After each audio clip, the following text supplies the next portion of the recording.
Uma boa noite a todos. Para nós é uma alegria podermos estar aqui hoje. Nós agradecemos a casa pela oportunidade que nos dá de podermos falar um pouco sobre o Evangelho de Jesus. Que Ele possa nos amparar a todos para que saiamos daqui melhor do que entramos. Quando nós pensávamos sobre o assunto que iríamos abordar, nós nos lembramos de alguns dados que nos foram passados outro dia por um amigo, através de uma mensagem no WhatsApp. E foram alguns dados que nos impactaram de alguma forma, que mexeram conosco e que nós achamos interessante trazer. Segundo a Organização Mundial de Saúde, nós temos mais de 800 mil casos por ano no mundo. Isso significa um caso a cada 40 segundos. Para cada sucesso, há pelo menos 20 tentativas fracassadas. O Brasil é o 8º país com mais casos no mundo. Uma média de 25 por dia. Em 2012, foram registrados no Brasil 11.821 ocorrências. Alguém sabe do que nós estamos tratando aqui? Alguém tem ideia? Suicídio. São números altos, não? São números que realmente mexem conosco. Mais de 800 mil casos por ano no mundo. Um a cada 40 segundos. É muita gente, não? E se nós pensarmos, então, que para cada um desses 800 mil casos, 20 tentaram e não conseguiram. Esse número poderia ser 20 vezes maior. E aí nós nos colocamos a pensar. O que será que leva as pessoas a cometerem um ato de tamanha violência contra si mesmos? Que desespero é esse? Que dor é essa? O que motivaria alguém a atentar contra a própria vida? E se nós começarmos a refletir, se nós tivéssemos a oportunidade de perguntar a essas pessoas, nós imaginamos que seriam vários os motivos. Cada um responderia de uma forma em particular. Talvez alguns levados pela perda de um ente querido, de um filho, quem sabe, de um pai, de uma mãe, de um irmão, de uma esposa, de um marido. E imaginou que não valeria mais a pena viver sem a companhia daquela pessoa. Outros, talvez, nos diriam que foram acometidos por uma doença grave, que lhes tirou a possibilidade de um horizonte mais florido, mais feliz, que tem agora muita dor pela frente e que não valeria mais a pena viver assim. Talvez outros ainda tenham sofrido algum tipo de acidente que lhes limitou, de alguma forma, os movimentos físicos, ou perderam algum dos sentidos, como a visão, por exemplo. E também imaginou que não valeria mais a pena continuar dessa forma. Outros ainda perderam, foram abandonados por pessoas queridas e amadas, por um namorado, um noivo, uma noiva. Outros talvez tenham perdido uma fortuna, todos os bens materiais que possuía. Enfim, são inúmeras as razões para que as pessoas pudessem recorrer a isso. Mas ainda, se nós buscássemos uma explicação, um motivo para o suicídio,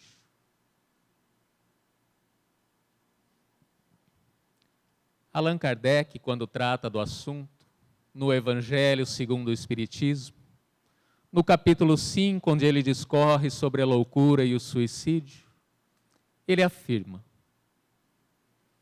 que a principal causa do suicídio são as crenças materialistas. Nós podemos então dizer que a ignorância sobre a vida espiritual nos leva a cometer o suicídio. E se nós analisarmos, faz todo sentido. Quando nós imaginamos que a nossa vida se restringe somente a essa existência em que estamos, se nós imaginarmos que começamos a existir a partir da concepção, a partir da criação desse nosso corpo físico, e que com a morte deste corpo físico tudo se acaba, faz sentido o suicídio. É lógico, é uma solução prática. Ora, peguemos um dos exemplos que nós dissemos há pouco. Se eu tenho agora uma perda de todos os meus bens materiais, eu que era um homem muito rico, que vivi sempre cercado de muito luxo, de muitas facilidades materiais, perco tudo do dia para a noite. Obviamente eu vou ter que me transformar de maneira drástica, mas eu acho que não vale a pena essa transformação. É algo que será muito doloroso, muito trabalhoso, muito humilhante. É simples. Eu acabo com a minha vida e se encerra tudo. Não preciso passar por nada disso. Ponto final. Eu tenho agora que enfrentar uma doença que me causa dor. Um tratamento doloroso. A própria doença me causa dor. O tratamento dói. Ver os meus familiares sofrendo comigo me dói moralmente. Para que prolongar isso? Acabo com a minha vida e se encerra o sofrimento de todos. Acaba a minha dor, acaba a dor dos meus familiares que estão ali ao meu lado no dia a dia. Não é lógico? Não faz sentido? Faz. Mas acontece que a vida não é assim. O Espiritismo nos proporciona uma visão ampliada da nossa vida. Nos proporciona não só a visão após a morte do corpo físico, mas também anterior à existência desse corpo físico. Nos mostra que nós existimos antes e depois dessa existência em que estamos.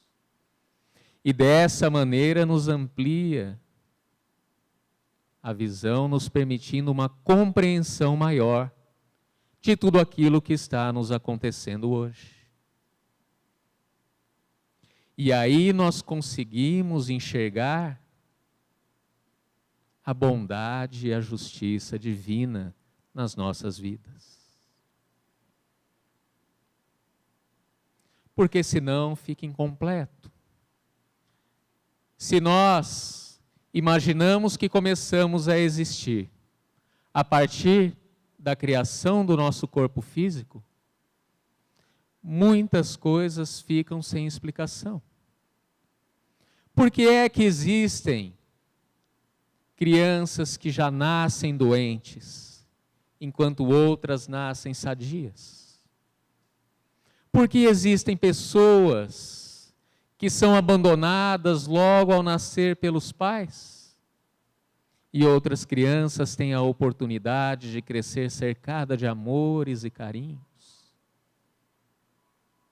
Porque alguns vão nascer com muitas oportunidades materiais, enquanto outros vão enfrentar miséria e escassez de bens. Onde o amor de Deus aí se escolhe uns em detrimento de outros? Deve haver alguma razão, não é verdade?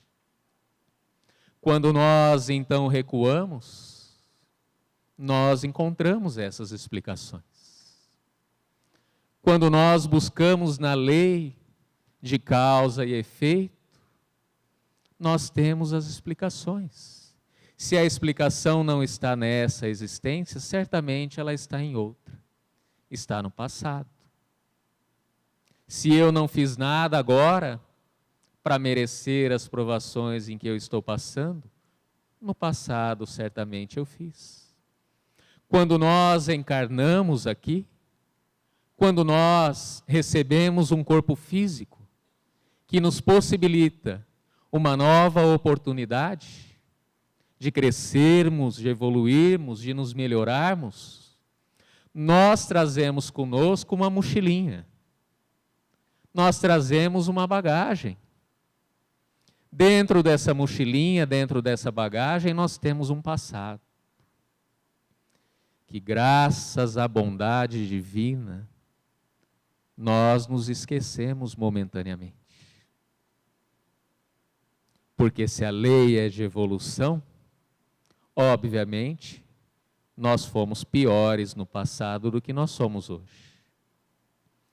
Quando nós chegamos aqui, Deus fala, olha, vamos botar um véu em tudo que você fez para trás. Não se preocupe com isso agora. Começa do zero aqui e tenta ser melhor. E aí nós temos essa possibilidade numa nova encarnação. Momentaneamente os problemas, os erros que nós cometemos ficam esquecidos, para que nós não carreguemos esse fardo que seria extremamente doloroso e pesado para nós. Só que quando nós chegamos aqui, muitas vezes nós não temos essa visão ampliada. Nós nos esquecemos ou não queremos ver que Deus é amor, que Deus é justiça, que tudo que nos acontece é para o nosso bem, é o melhor que poderia acontecer para nós. Mesmo que agora nós não compreendamos. Será que Deus permitiria injustiças nas nossas vidas? Será que existe o acaso nos nossos caminhos? Será que os problemas que nós enfrentamos são fruto do acaso? Será que as pessoas que estão encarnadas conosco, nossos familiares, nossos colegas de trabalho, as pessoas com quem nós convivemos no nosso dia a dia, estão à nossa volta por acaso? Não. O acaso não existe. Foi tudo cuidadosamente planejado. Quem já estudou as obras de André Luiz acompanhou esse processo. Lá ele nos mostra, bem explicadinho, bem detalhado, como é planejada cada encarnação nossa. Todos os detalhes, desde a constituição do nosso corpo físico, até algumas provas que nós enfrentaremos. Tudo isso é planejado para o nosso melhor, para o nosso desenvolvimento, para que nós tenhamos a oportunidade de crescer. E aí nós chegamos aqui e esquecemos. Esquecemos que muitas vezes nós imploramos por aquele acidente que nós sofremos. Esquecemos que nós imploramos para não ter os bens materiais ou para perdê-los em certa altura da nossa existência, para trabalharmos mais a nossa humildade. Esquecemos que nós imploramos para sermos abandonados por aquela pessoa amada e querida que tanto estimávamos, para que nós valorizássemos mais as relações pessoais. E aí nós nos revoltamos. Nós nos colocamos como vítimas, como injustiçados. Colocamos a nossa dor, a nossa angústia acima de tudo. E não vemos solução para os nossos problemas. Imaginamos que eles são maiores do que tudo. E buscamos a saída mais fácil. Terminamos, interrompemos a nossa existência. E o que será que acontece quando nós tomamos essa atitude? Nós não entraremos, obviamente, em detalhes aqui, porque seria leviano da nossa parte. Afinal, cada caso é um caso. Deus é quem sabe. Mas nós podemos imaginar algumas coisas. Nos imaginemos completamente materialistas. Para nós só existe a existência física. E nós, então, cometemos o suicídio. O que é que nós esperamos? Qual o resultado que nós imaginamos alcançar com isso? O fim de tudo, não é? Nós imaginamos que, como um passe de mágica, tudo desaparece. Mas qual é a realidade que nós encontraremos? Nós nos veremos vivos. Mas eu acabei com a minha vida. Mas eu estou vivo. Mas eu me matei. Mas eu continuo vivo. Eu continuo mesmo. Com os mesmos pensamentos, com as mesmas angústias, com os mesmos problemas. E então nós entramos, obviamente, num estado de perturbação muito grande, porque nós não compreendemos aquela situação. Ora, não acabava tudo com a morte? E como é que eu me matei e continuo vivo? Eu sinto dor, eu sinto fome, eu sinto frio, mas eu me matei. E como é que é isso? Então, com certeza, sim, um estado de perturbação, um desespero, uma angústia. Aqueles que acreditavam na vida, sim, após a morte, mas que talvez tenham sido levados aí na ânsia, quem sabe, de reencontrar os entes queridos que foram antes, que morreram antes. Me mato e reencontro meu filho que morreu. Me mato e vou reencontrar a pessoa amada, meu esposo, minha esposa. Será que ele reencontrará esses entes queridos? Não sei. Talvez. Certamente no primeiro momento, não.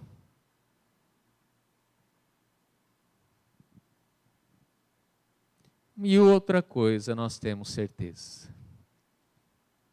Todos eles, todos esses nossos irmãos, que se precipitaram e se deixaram levar pela dor, pelo desespero e cometeram o suicídio, todos certamente estarão amparados por benfeitores amigos. Todos certamente serão socorridos. Todos serão recebidos. Todos têm o amor da divindade maior. Não nos esqueçamos. Deus é amor e quer bem a todos os seus filhos. Nós não somos nunca condenados a dor e sofrimento eternos. Todos somos amparados. Deus compreende as nossas imperfeições e nos quer bem. Quando nós temos a visão mais ampliada, nós podemos então evitar uma série de erros. Podemos então, com uma consciência maior, de que todas as dificuldades que nós enfrentamos hoje são causadas por nós mesmos, nos fortalecer. Quando nós temos a certeza da justiça e do amor divino, a nossa fé se fortalece. Quando nós entendemos a origem das dificuldades e dos problemas que enfrentamos, nós temos mais serenidade para passar por aqueles momentos difíceis.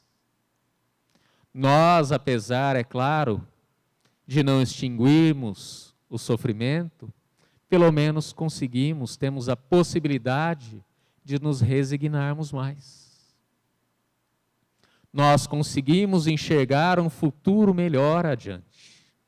Sabemos que a vida aqui na Terra e os seus problemas e as suas dores e as suas angústias são passageiras.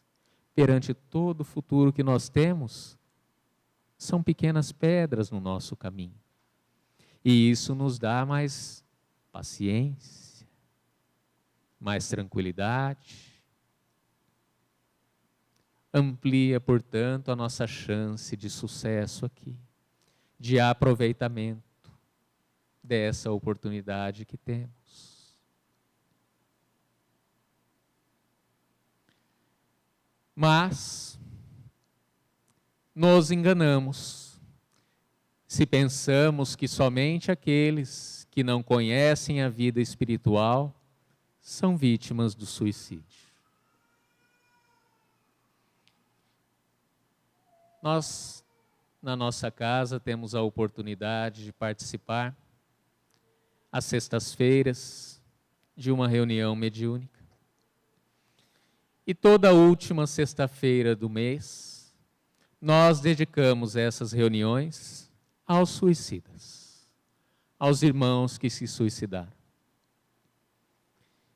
E para nossa surpresa, não é raro que se apresentem amigos que se dizem espíritas, quando na Terra. Irmãos nossos, portanto, que tiveram a oportunidade que nós temos de conhecer tudo isso que nós conhecemos, que tinham a consciência de que o essencial é a vida espiritual, de que já haviam vivido antes, de que viveriam depois. E ainda assim, se deixaram levar pela dor, pela angústia, pelo desespero e se suicidaram. E por quê? Por que isso acontece? Muitas vezes nós nos esquecemos que nós não estamos sozinhos na terra. Nós nos esquecemos de cuidar do nosso hálito mental. Esquecemos que nós somos como antenas, todos nós. A todo instante, nós recebemos e transmitimos. Recebemos e transmitimos. Exatamente como uma antena. O quê? Pensamentos, sentimentos, vibrações. Nós somos influenciados pelo ambiente e influenciamos o ambiente. Há algo que nos cerca, que cerca tudo no universo. Todos nós estamos imersos no fluido cósmico, né? É uma substância que envolve tudo que existe. E através dessa substância nós plasmamos e transmitimos esses pensamentos. E recebemos o que é plasmado e transmitido por aí que chega até nós. E aí que está. Se nós começamos a nos revoltar, se diante dos problemas as nossas atitudes são de revolta, ou então nós começamos a nos sentir o coitadinho. Ah, porque eu sou injustiçado. Porque Deus não me ama. Porque comigo e não com o meu vizinho. Ele é que merece, eu não.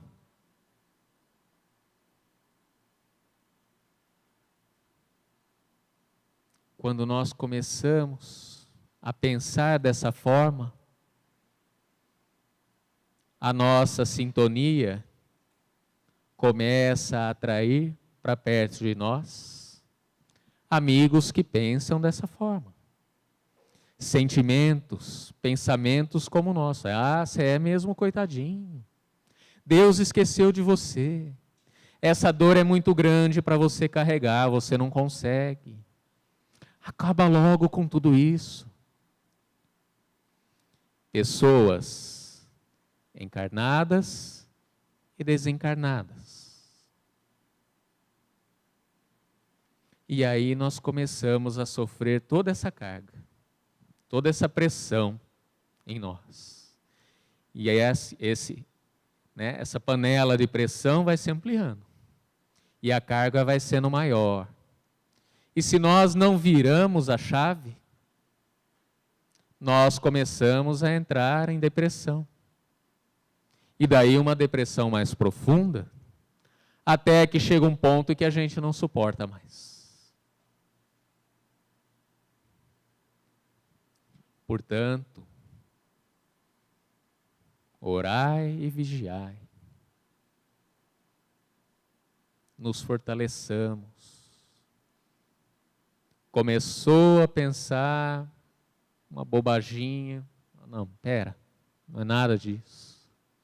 Pega o Evangelho, abre, lê um trecho, pega uma mensagem, essas mensagens que a gente recebe, lê. Faz uma prece, entra em sintonia, eleva o pensamento. Sintoniza em outra estação. Funciona igualzinho um rádio. É a sintonia. Se eu sintonizar o rádio numa estação que só toca rock, eu não vou escutar sertanejo ali. Se eu sintonizar numa rádio que só toca sertanejo, eu não vou ter música clássica nela. Muda a sintonia. Eleva o pensamento, prece, livro, mensagem. Procura pessoas que te botem para cima também. E aí você começa a atrair isso.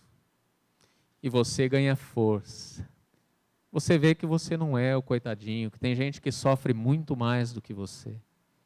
Você começa a ver exemplos, começa a ler algumas coisas que te abrem a mente e fala, não, realmente, se eu estou passando isso aqui é um pedacinho de tudo aquilo que eu devo e que eu esqueci. Porque Deus permite que a gente pague em suaves prestações. O que nós estamos passando agora é um pouquinho daquilo que a gente deve. A dívida é cobrada aos poucos. E aí a gente muda a sintonia. Façamos isso também com as pessoas que estão ao nosso redor. Emprestemos os nossos ouvidos. Vamos escutar as pessoas. Isso é caridade. Às vezes nós temos um amigo, um conhecido, alguém que está passando por uma dificuldade e quer desabafar com a gente. E a gente fala, olha, eu não tenho tempo agora, você me desculpa, mas eu preciso fazer um monte de coisa. Olha, eu estou trabalhando. Olha, eu tenho que ir não sei onde. E nós perdemos a oportunidade de fazer a caridade. A verdadeira caridade, aquela que todos nós temos possibilidade de fazer, que independe de bens materiais, que é dar de nós mesmos. É doar do nosso tempo, da nossa energia, do nosso bom humor.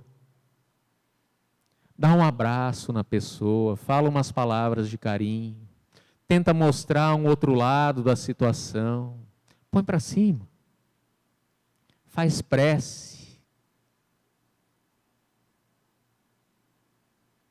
O que os nossos irmãos suicidas mais pedem para nós, nessas reuniões, prece, orem por nós, nós precisamos de preces, nos lembremos dos suicidas nas nossas orações, isso os ajuda, alivia, conforta. Oremos pelas pessoas que estão em dificuldade, que estão em desespero, que talvez estejam cogitando essa saída, que na verdade é uma armadilha e não uma saída. Mas eu ainda gostaria de conversar com vocês sobre um tipo de suicídio que está fora dessas estatísticas. Com essas estatísticas, já são números maiores do que qualquer guerra. O suicídio aqui já é uma das 3 principais causas de morte entre jovens e adultos. Mas há muitos suicídios que não entram nessa estatística. São suicídios involuntários. Muitas vezes nós nos suicidamos involuntariamente. Mas como isso? Sem querer. Mas isso é impossível. Como é que eu me mato sem querer? Como é que eu me mato involuntariamente? Se nós nos recordarmos do livro Nosso Lar, logo no início, André Luiz descreve a sua situação no plano espiritual. E ele descreve que ele estava ali num lugar horrível, escuro. O chão era enlameado, tinha um cheiro terrível. E ele passa ali um grande tempo. E ele ali sentia fome. E ele se servia de algumas pequenas ervas que nasciam naquele lugar, comia aquelas plantinhas devido à fome que ele enfrentava. Ele tinha dor na região abdominal. Ele sentia muita sede. Muitas vezes se abaixava nas poças de lama para tentar ali beber alguma coisa. Sentia frio. Mas ele nos diz que nada disso era pior. Nada disso lhe causava tanta dor como as vozes. As vozes que insistiam em lhe dizer: suicida, suicida.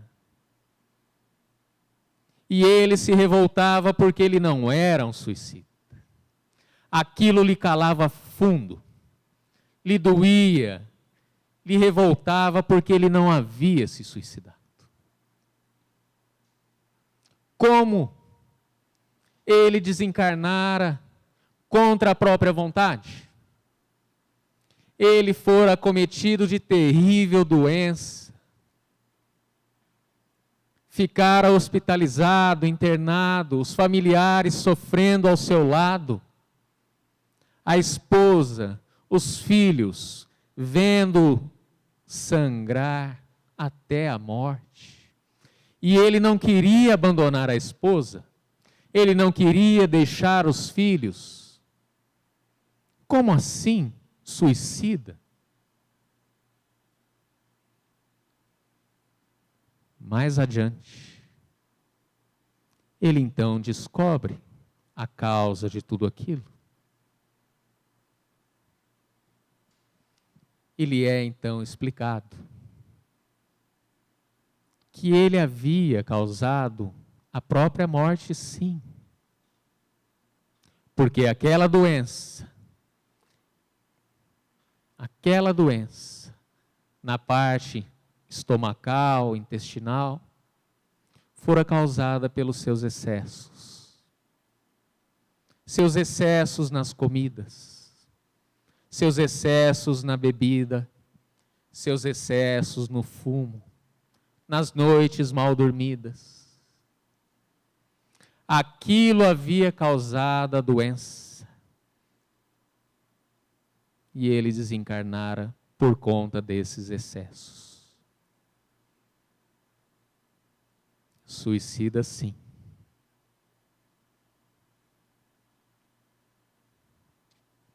Como nós dissemos, tudo é planejado.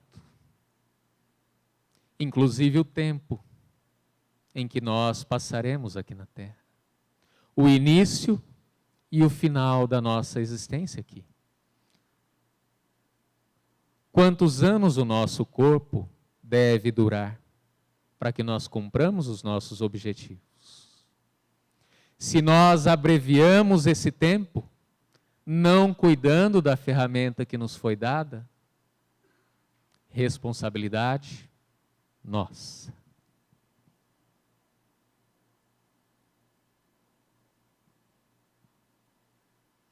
Tomemos cuidado.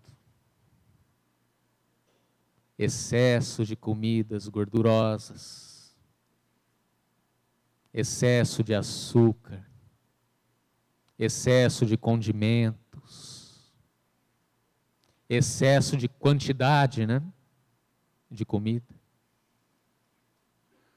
alcoólicos, drogas, cigarro,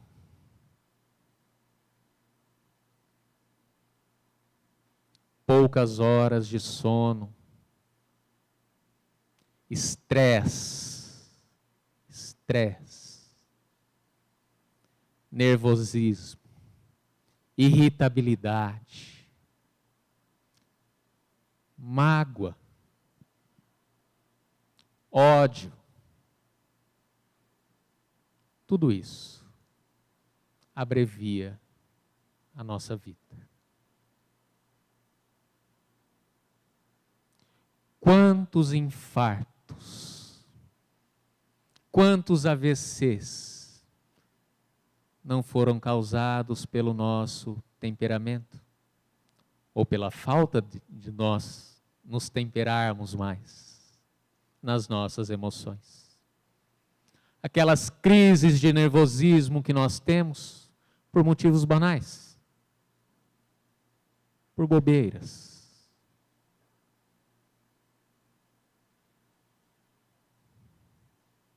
Que nos eleva, né, a pressão sanguínea.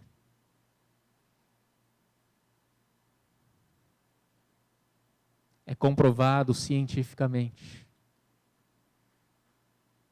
que a mágoa, que o rancor, que o ódio são causadores de câncer. Quando nós ficamos ali remoendo esses sentimentos, a probabilidade de um câncer aumenta exponencialmente. Comprovado. Portanto, cuidemos do nosso temperamento, cuidemos do nosso corpo, da nossa ferramenta, para que aproveitemos melhor a oportunidade que é essa existência, a oportunidade de crescimento, de nos melhorarmos, de evoluirmos. É para isso que estamos aqui. Estendamos o nosso tempo, aproveitando da melhor maneira possível, para que nós não sejamos pegos de surpresa, como André Luiz. E como nós dizíamos, mudemos o nosso hálito mental. Façamos as escolhas com mais cuidado. Luiz é um amigo que certamente todos vocês gostariam de conhecer. Não tenho dúvidas. Luiz é aquele tipo de pessoa que está sempre de bem com a vida. Sabe aquelas pessoas que você pergunta, e aí, como é que você está? Como é que tem passado? E a resposta é sempre a mesma. Ah, se melhorar, estraga. Luiz é desses.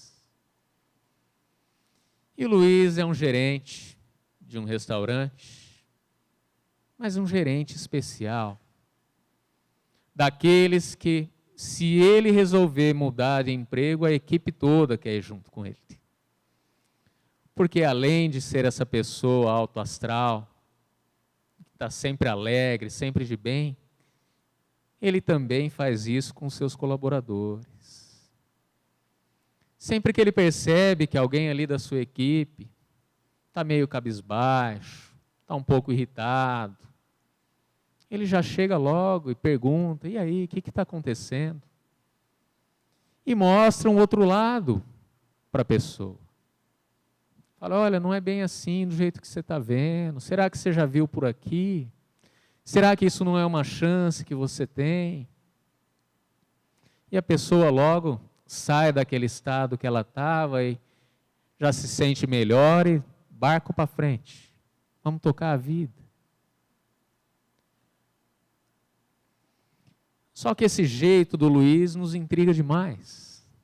Como é que pode alguém estar sempre assim, feliz, de bem com a vida, sorridente? Não é possível que ele não tenha problemas. E nós perguntamos, Luiz, como é que você faz, cara, para estar sempre assim? Você nunca fica de mau humor? E ele nos responde, né, sorridente, fala, cara, é fácil, muito fácil. Não tem receita, não. É que eu acordo todo dia, dou uma olhadinha ali no espelho, a hora que eu levanto, falo, Luiz, hoje você tem duas escolhas. Você vai ser feliz ou infeliz. E eu escolho ser feliz. Mas não é tão simples assim. Como assim? Você feliz, mas tem um monte de percalços no nosso dia a dia e você escolhe ser feliz. É. Se você prestar bem atenção, há sempre duas escolhas. Se alguém chega e lhe despeja um monte de coisas que você não queria ouvir, De repente a pessoa está irritada, te faz uma reclamação. Você pode ouvir aquilo e ficar quieto, ficar remoendo aquilo tudo. Ou você pode argumentar de uma forma que a pessoa entenda que não é bem assim. Você pode mostrar de uma outra maneira para a pessoa, trazê-la também à realidade, à razão, e vocês dois se melhoram. Quando você tem uma dificuldade, um problema, você pode aceitar aquilo, você pode se revoltar ou você pode trabalhar para que tudo se resolva. Realmente, se nós pensarmos, faz todo sentido. Nós sempre temos duas escolhas, pelo menos, não é? E nós ficamos um bom tempo sem encontrar com o Luiz. E quando o reencontramos, do mesmo jeito. E aí, como é que você está? Se melhorar estraga. E começamos a conversar e ele nos conta que havia passado por uma situação difícil. Certa manhã ele havia chegado no restaurante, como sempre fazia. Havia entrado por uma porta nos fundos. Só que naquele dia ele esqueceu de trancar a porta. E alguns assaltantes aproveitaram a oportunidade e entraram por ali. E o ameaçaram, estavam armados, queriam que ele abrisse o cofre. E ele, na hora, muito nervoso pela situação, pela ameaça, acabou desfazendo a combinação. E os assaltantes também se desesperaram e balearam o nosso amigo Luiz.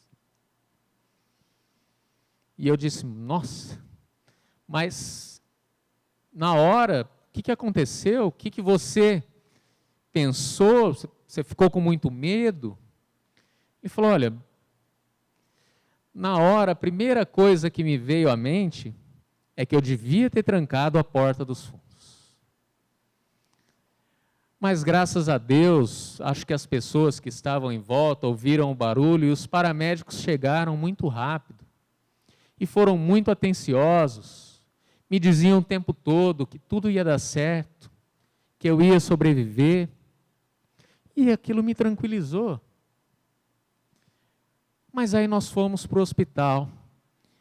E chegando lá, eles me levaram logo para uma sala de cirurgia. Tinha um monte de médicos, de enfermeiras. E eu comecei a ficar preocupado nesse momento. Porque o que eu lia nos olhos deles era esse aí já era.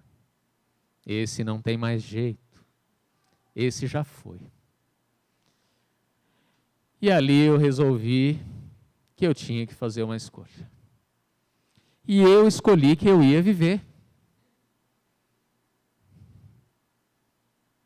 Mas como? Eu tinha que tomar uma atitude, eu queria viver, a minha escolha era pela vida. E tinha uma moça que fazia várias perguntas, que falava muito, que perguntava um monte de coisas, e em certo momento ela me perguntou se eu era alérgico a alguma coisa. E ali prontamente eu disse, sim, eu sou alérgico, eu tenho alergia sim. E quando eu falei isso, todos que estavam ali pararam o que estavam fazendo e olharam para ver o que eu ia responder. E eu então tomei fôlego e gritei bem alto, eu sou alérgico a balas.